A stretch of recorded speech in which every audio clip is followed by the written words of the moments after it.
Assalamu alaikum. My name is Youssef, consultant cardiologist at the National Heart Institute, as well as CME project manager for the Egyptian Society of Cardiology. This presentation is to provide you with an overview of some of our educational tools that we'll be using in this course. Critical thinking techniques, peer teaching, self-directed learning and publication survey, as well as constructive debriefs. Critical thinking techniques include collaborative case-based learning, case analysis, snaps, using whiteboard and concept maps, illness script building. Peer teaching includes teamwork, think, pair, share strategies. Self-directed learning and publication survey include preparing cases and preparing for role-playing, illness script building, as well as case submission in the designated template. I'll be giving you an example of constructive debriefing later on in this presentation. Collaborative case-based learning is learner-centered cooperation between participants discussing cases. The learners, you, will be identifying problems as you perceive it, bringing your own background knowledge and principles, and formulating strategies to analyze the data and generate solutions. The teachers will be moderators or facilitators during the sessions, and the cases are there to stimulate classroom discussion and collaborative analysis involving interactive, student-centered exploration. So basically, you are the center of this course. SNAPS. This is a 6-step learner-centered approach to clinical education. You briefly summarize the history and findings. You narrow the differentials into 2 or 3 relevant possibilities. You analyze, thinking out loud, supporting or refuting the differential diagnosis. Probing the preceptor, your mentors, discussing areas of confusion, importance in clarifying any misunderstandings. Planning management, and finally, selecting a case-related issue for self-learning. Think, Pair, Share is a collaborative learning strategy where students, you, work together to solve a problem or answer a question. You're given about a minute first to think individually, and then you share your thoughts with a small group, your team, and then finalize this by a large group discussion with the whole class. This is what our illness script looks like. You'll be handed one out at the beginning of each session, and this is to help you think critically and eliminate any bias that you might have. You need to be asking yourselves while you're filling this out things like, what doesn't fit? What else could it be? Differential diagnosis. And could there be multiple processes that I'm not thinking of? Examples of cognitive bias include availability bias, where you're judging the likelihood of an event based on the ease of your mental retrieval.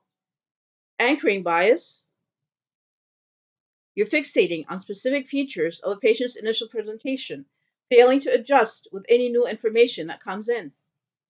Premature closure, an early impression is accepted as the diagnosis without adequate verification. Diagnosis momentum, where a diagnosis is passed on from shift to shift or from doctor to doctor and becomes established without adequate evidence suppressing any further thinking about the subject. Confirmation bias, you're looking for confirming evidence to support your own hypothesis rather than seeking disconfirming evidence to refute it. Search satisfying, you call out the search when something's been found, even though it might not be the correct diagnosis. Ascertainment bias, thinking is shaped by what you will expect or hope to find. Constructive debriefing, an example of this will be the team debriefing that follows every session, led by your team leader, to discuss your performance. You need to be inviting. Invite people into your conversation. For example, ask them, what do you think? You need to ask what questions? What happened? So what? How will that affect our situation? Now what? What will be the course of our action? Challenge them. Ask open-ended questions, not yes/no answers. Get them to think out loud with you. Get them to share their knowledge and information and opinion and thoughts. You need to start positive. In other words, every sentence you start, you need to begin with great, good answer, exactly right. But however, all right, you need to be specific, give specific observational comments, and of course, you need to show mutual respect. More tools we'll be using include 5-minute apologies. Yes, apologies. Punctuality is respect. It's not right for someone to wake up at 5:30 in the morning to be in class on time and then have to sit there waiting for you to come to class.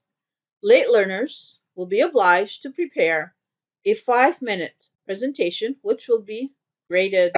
Yes, that's how important punctuality is. It will be graded. You have marks for punctuality. Hidden curricula include things like attention to details. I'm sure you've all wondered about the questions you were asked in your registration forms. I expect nothing less from you when you're questioning your patients.